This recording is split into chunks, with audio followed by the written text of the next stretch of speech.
Chicken lechon paksiw ang recipe natin for this video. Masarap ang ulam na ito.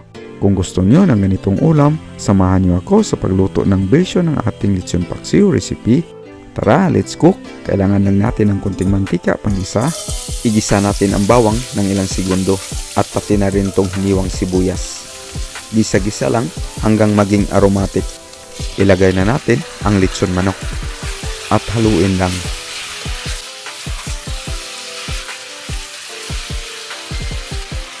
Lagyan na natin to ng Mang Tomas all around sarsa.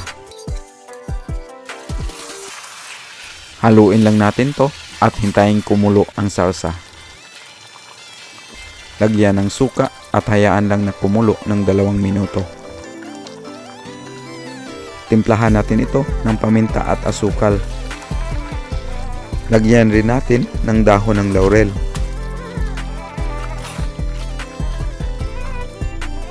Maglagay na tayo ng konting tubig para sa sauce ng ating paksiw. Takpan lang at hayaang kumulo ito ng mga 10 minuto.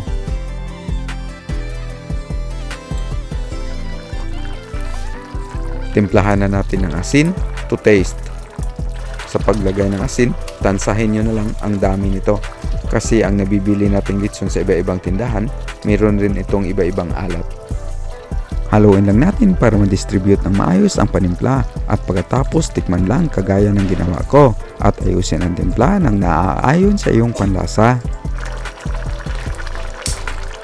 Luto na rin tong ating recipe kaya hanguin lang at ilipat sa serving bowl. Ito na ang masarap nating lechon manok paksiw.